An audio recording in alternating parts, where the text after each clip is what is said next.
望んでもいない婚約の話まで本当に申し訳ありません。婚約を望んでいないと誰が言った？え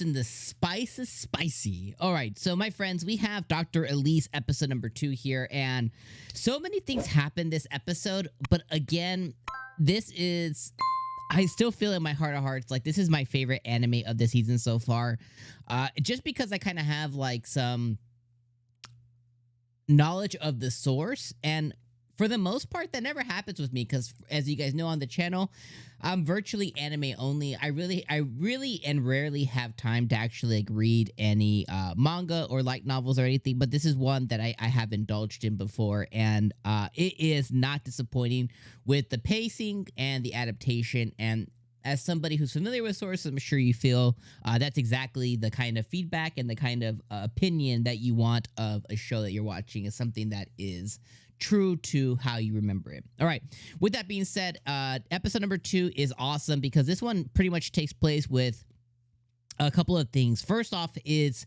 we have Elise, who is changing the narrative around her, and she has been viewed in her own house as this like unconstrained, like just crazy, villainous, crazy princess type person. And that's kind of been her motif. That's been her thing. And obviously, all of a sudden, she wakes up in this body again, given a third chance. She's able to undo all the wrongdoings that she did in her past life. So she starts off by writing everything that she can remember in a diary, kind of like all the events that happened over her lifetime, all the things that are going to happen, kind of rewriting it down. That's the best thing to do, is write until like you try and remember every small little detail, from the emperor dying to your death to wars to famine to plagues, everything that you can think of, write that down. And she does that.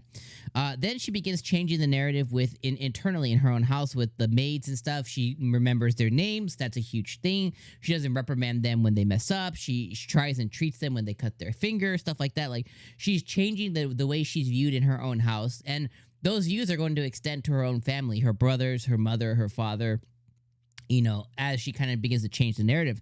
Then the rest of the show, the rest of the episode takes place with her speaking to the king and remembering the fact that he dies from an illness. She later figures out that, like, based on his symptoms that he has diabetes. Totally makes sense.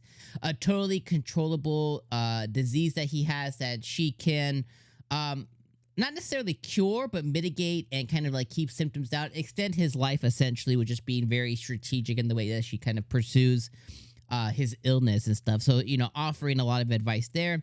She also offered advice when it came to dealings with this potential war that's coming. And she tried to think of a way to strategically go in and, say what's going to happen without saying what's going to happen, and remembering that her brother went to go fight that war, and she also wants to save her brother. So she does it in a very, very cool way of saying, like, hey, I'm putting myself in these shoes. This is what I think would happen if they come here, they go there, they cut off supplies here, blah, blah, blah.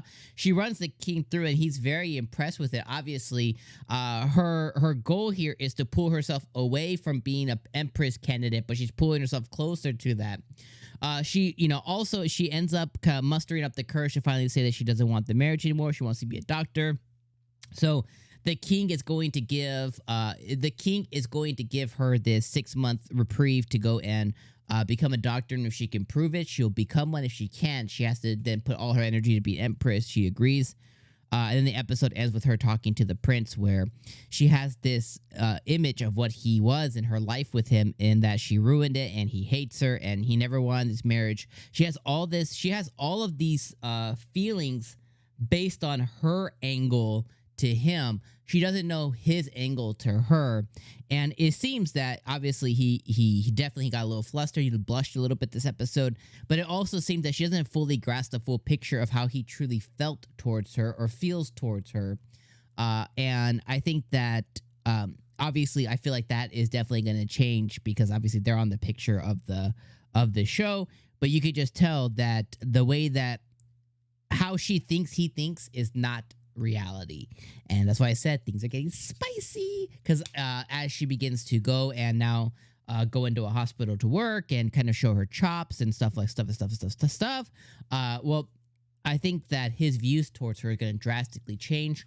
And as she's forced to use some of her knowledge that she had in the past of not only what's going to happen here, but as a doctor, I think she's going to get put on notice a lot. And I can't wait to see I can't wait to see who she meets at the hospital, kind of like see like, what other people, important people, or she's gonna meet. She already mentioned the doctor for the emperor himself. Who else is she gonna meet? Who else is gonna take notice of her? And then how is the prince gonna view her? Because now you kind of feel like he has to keep close tabs on her, especially because of the little gestures he made with getting the flower from her, blushing, seeing her vigor. Like you imagine that it's going to blossom and bloom. So very exciting stuff. Doctor Elise episode 2, fantastic. All right, my friends. See you next week. Peace.